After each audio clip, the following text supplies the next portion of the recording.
Hello dear students. अभी हम देख रहे हैं साइलोटम में रिप्रोडक्शन। तो देखिए, ये टॉपिक आप तभी समझ पाओगे जब आपने मतलब इसके पहले वाला पार्ट देख लिया होगा। तो प्लीज इसको देखने से पहले जो इसका पार्ट 1 है वो जरूर देख लें, ठीक है। तो इसके आगे का हम देखने जा रहे हैं क्या इसमें रिप्रोडक्शन। तो भाई देखो, साइलोटम जो है, पहली बात तो इसमें 2 पीढ़ियां होती है, हमें पता है। एक बीजाणुउद्भिद होती है, एक युग्मकोद्भिद होती है। तो आगे हम जो युग्मकोद्भिद पीढ़ी है, मतलब कि जनन में हम अभी क्या करने वाले हैं, अब जो हम प्रोसेस पढ़ रहे हैं उसमें हम क्या करेंगे, बीजाणुउद्भिद से युग्मकोद्भिद का निर्माण करवाएंगे, ठीक है।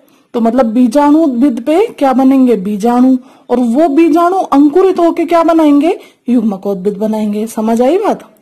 तो भाई देखो, इसमें जो जनन होगा वो नॉर्मल सबकी तरह 2 तरीके से हो सकता है, 2 प्रकार का हो सकता है।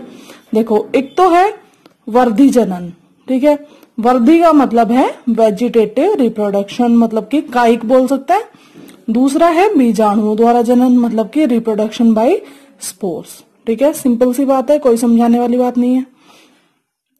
अब देखो, जो हमारा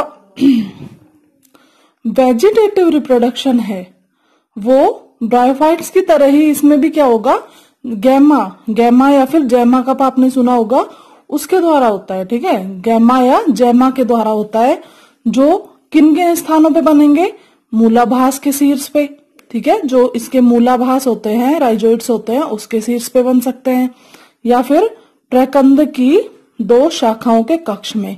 जो प्रकंद है, जो इसका प्रकंद वाला भाग है, उसकी जो 2 शाखाएं होती है उसके बीच में या कक्ष में भी ये बन सकते हैं, ठीक है। इन्हें ब्रूड बॉडीज भी कहा जाता है, ठीक है। इनका दूसरा नाम क्या है, ब्रूड बॉडीज। अलग होने पर भाई ये जो जैमा है या फिर गैमा है, ये क्या होंगे, अलग होने पर ब्रूड बॉडीज, मतलब कि जैमा या फिर ब्रूड बॉडीज अंकुरित होकर नया प्रकंद बनाती है। जे अंकुरित हो जाएंगे और एक नए प्रकंद का निर्माण कर देगी, और उससे एक पूरे बीजाणुउद्भिद का निर्माण हो जाएगा, ठीक है। रिप्रोडक्शन बाय स्पोर्स, ठीक है। अब भाई स्पोर्स के द्वारा जो रिप्रोडक्शन होगा वो किस तरीके से होगा, मतलब कि सीधी सी बात है, स्पोर का मतलब क्या है, बीजाणु। अब देखो, बीजाणु धानी में बनते हैं। हम शुरू से पढ़ते आए हैं कि भाई जो बीजाणु है वो कहाँ बनते हैं, हमेशा कहाँ बनेंगे, बीजाणु धानी में। बीजाणु धानी का मतलब ही क्या हो गया, वो स्थान जो बीजाणुओं से भरा हुआ हो, वो धानी या थैला या बैग जो बीजाणुओं से भरा हुआ है, ठीक है। सामान्य सी बात है, बिल्कुल कोई समझने की बात नहीं है। देखो आगे देखो भाई, इसमें जो ये बीजाणु धानियां हैं, 3 जुड़ी हुई बीजाणु धानी को सिनेंजियम कहते हैं। भाई मान लो कि ये कोई एक बीजाणु धानी है, ठीक है, तो ये इस तरीके से जुड़ी होगी, कुछ इस तरीके से, और इनके ऊपर रहेगी एक भाई त्वचा, ठीक है। तो ये 3 बीजाणु धानियां हैं अलग अलग, और ये मिलके क्या कहलाएंगी, सिनेंजियम, ठीक है। यहाँ पे हमने बताया है 3 जुड़ी हुई बीजाणु धानियों को क्या कहेंगे हम, सिनेंजियम कहते हैं। ये सिनेंजियम वायवीय तने पर लगे होते हैं। जो हमने बताया था कि भाई कुछ भाग इसका क्या होता है, आपने पिछली वीडियो में बताया हमने कि भाई ये तो वायवीय भाग है और ये नीचे मूलाभास वगैरह होते हैं, ठीक है। तो इसका जो वायवीय भाग है, इस पर क्या होता है, सिनेंजियम लगे होते हैं, तथा इनके बीच बीच में कुछ उपांग बंद भी रह जाते हैं। मतलब कि वायवीय जो भाग है उस पर सिनेंजियम लगे हुए हैं, और इसके बीच बीच में कुछ भाग ऐसे भी हैं जो कि फर्टाइल नहीं है, मतलब कि जो जननक्षम नहीं है, जनन नहीं कर सकते हैं। मतलब कि जनन नहीं कर सकते हैं का मतलब बीजाणु नहीं बना सकते हैं, और बीजाणु तो जनन संरचना है। तो हम बोल सकते हैं कि इनके बीच बीच में कुछ उपांग कैसे होंगे, बंद भी हो सकते हैं। अब भाई जो सिनेंजियम है उसकी एनाटॉमी, शरीर का मतलब भाई शरीर और शरीर में अंतर है, ठीक है। एनाटोमी मतलब कि संरचना, समझ पा रहे हैं। देखिए अब हम सिनेंजियम की एनाटोमी देखेंगे। भाई देखो, यह एक त्रिपालिक संरचना है, मतलब कि ट्राइलोब्ड, समझ पा रहे हैं, मतलब कि जिसमें 3 पालियां हो, 3 लोब हो। हमने दिखाया ना यहाँ पे, कैसी है ये त्रिपालिक संरचना। यह अंदर से 3 कोष्ठों में विभाजित रहती है। भाई त्रिपालित है तो कैसे रहेगी, 3 कोष्ठों में विभाजित रहेगी। इसकी त्वचा 3 से 4 परतें होती है। भाई इसके ऊपर जो त्वचा है उसमें कितनी परतें पाई जाएंगी, 3 से 4 बाह्य त्वचा, फिर कोर्टेक्स है, फिर अंत त्वचा है, ठीक है। इस तरीके से इसमें 3-4 लेयर्स पाई जाएंगी। इसके प्रत्येक कोष्ठ में बीजाणु जन कोशिकाएं होती हैं।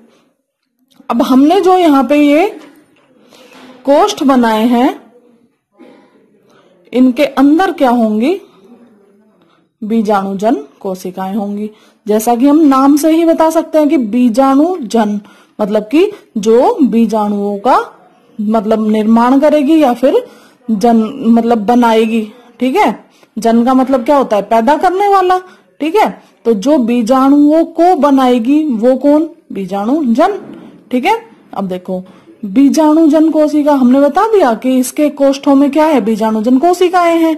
अब बीजाणुजन कोशिका से क्या बनेगी, बीजाणु मात्र कोशिका, मतलब कि स्पोर मदर सेल, ठीक है। और इसके अर्धसूत्री विभाजन से क्या बन जाता है, ये जो स्पोर मदर सेल होती है या बीजाणु मात्र कोशिका होती है, इसके अर्धसूत्री विभाजन से क्या होगा, या तो द्विपार्श्व मतलब कि बाइलेटरल, या फिर चतुष्फल की है, ये आकार बताए, आकृतियां बताई हैं, ठीक है। और क्या बन जाएंगे, बीजाणु बन जाएंगे, ठीक है। आगे देखो, प्रत्येक बीजाणुधानी के सिरे पर एक रेखा होती है जहां से ये सिनेंजियम स्फुटित होती है। भाई देखो, ये जो प्रत्येक बीजाणुधानी है, मतलब कि ये एक बीजाणुधानी, ये दूसरी बीजाणुधानी और ये तीसरी बीजाणुधानी, इनको जब आप ऐसे खड़ा देखोगे, ठीक है, ऐसे मान लो इसको कि एक खड़ी संरचना है इस तरीके से, ठीक है। तो इसमें क्या होती है, कुछ रेखाएं होती है इस तरीके से, ठीक है। तो भाई ये रेखाएं किस लिए होती है, अभी तो ये मान लो अपरिपक्व अवस्था में है, ठीक है। लेकिन जब ये परिपक्व अवस्था में आ जाएगी, मतलब कि इसमें अच्छे तरीके से पूर्ण तरीके से बीजाणु वगैरह बन चुके होंगे, तब क्या होगा, इन रेखाओं पे से ये फटने लगेगी। मान लो ये रेखा है यहाँ पे, ठीक है, ये सब रेखाएं बनी हुई है इसमें, तो इन रेखाओं पे से ये क्या करने लगेगी, फटने लगेगी। और जैसे ही ये फटेगी क्या होगा, इसमें से ये जो स्पोर बने हैं अंदर ये बाहर आ जाएंगे। समझ आई बात। तो देखो, प्रत्येक बीजाणुधानी के सिरे पर एक रेखा होती है जहां से सिनेंजियम स्फुटित होती है। स्फुटन का मतलब क्या होता है, फटना, ठीक है। स्फुटन के पश्चात बीजाणु बाहर आते हैं। सीधी सी बात है, जब ये बीजाणुधानियां फटेंगी तो भाई इनके अंदर क्या है, बीजाणु है, तो वो बीजाणु बाहर आ जाएंगे। सॉरी। सिनेंजियम का विकास, अब हम देखेंगे कि सिनेंजियम का विकास किस तरीके से होता है, डेवलपमेंट किस तरीके से होता है। तो देखो, सिनेंजियम का परिवर्धन यूस्पोरेंजिएट प्रकार का, जहां पे हमने टेरिडोफाइट को शुरू किया था तो मैंने आपको बताया था कि यूस्पोरेंजिएट क्या होता है और लेप्टोस्पोरेंजिएट क्या होता है, ठीक है। तो भाई लेप्टोस्पोरेंजिएट होता है जहां पे सिर्फ एक ही कोशिका से पूरी बीजाणुधानी का अगर निर्माण हो जाता है तो इस प्रकार के परिवर्धन को क्या बोलते हैं अपन, लेप्टोस्पोरेंजिएट, ठीक है। और यदि एक से अधिक प्राथमिक कोशिकाओं से, एक से अधिक इनिशियल सेल से अगर हमारी बीजाणुधानी का निर्माण हो रहा है तो वो कहलाएगा यूस्पोरेंजिएट। आप इसको याद कर लीजिए, ये शॉर्ट नोट में भी पूछा जा सकता है कि लेप्टोस्पोरेंजिएट क्या होता है और यूस्पोरेंजिएट क्या होता है, ठीक है। और भाई जानकारी के पर्पज पे हमें पता होना चाहिए, क्योंकि अब जब हम अगले जितने भी टेरिडोफाइट्स पढ़ेंगे उसमें हमें, जब हम इसके बीजाणुधानियों के विकास की बात करेंगे तो सबसे पहले ये आएगा कि भाई इसका जो परिवर्धन है वो यूस्पोरेंजिएट है या फिर लेप्टोस्पोरेंजिएट है। तो यहीं से इस चीज को याद कर लीजिए कि सिनेंजियम मतलब कि जो साइलोटम का जो सिनेंजियम है उसका परिवर्धन, मतलब ये बोल सकते हैं ये जो साइलोटम की बीजाणुधानी है उनका परिवर्धन एक से ज्यादा कोशिकाओं से, मतलब कि इनिशियल सेल जो होती है वो एक से ज्यादा होती है और उनसे मिलकर पूरी बीजाणुधानी बनती है, इसलिए हम इसका परिवर्धन कैसा बोल सकते हैं, यूस्पोरेंजिएट प्रकार का, ठीक है। आगे चलते हैं। बाह्य त्वचा की कोई भी सतही कोशिका प्रारंभिक आरंभिका बनाती है। भाई बीजाणुधानी है, ठीक है, उसकी कोई भी एक बाहरी कोशिका मतलब कि सतह की, ये मान लो कोई लेयर है, इसकी कोई भी एक कोशिका क्या किसका काम करेगी, प्रारंभिक आरंभिका नाम दिया है इसको कि भाई ये कोशिका क्या बन गई है, एक प्रारंभिक आरंभिका, ठीक है। अब देखते हैं कि इस प्रारंभिक आरंभिका से बीजाणु किस प्रकार बनेगा, ठीक है। फाइनली हमें चाहिए क्या, बीजाणुधानी के अंदर क्या चाहिए, बीजाणु चाहिए। तो इस प्रारंभिक आरंभिका का से मतलब प्राइमरी इनिशियल सेल से बीजाणु किस प्रकार बनेंगे, ठीक है। अब आगे हम ये प्रोसेस देखते हैं। देखो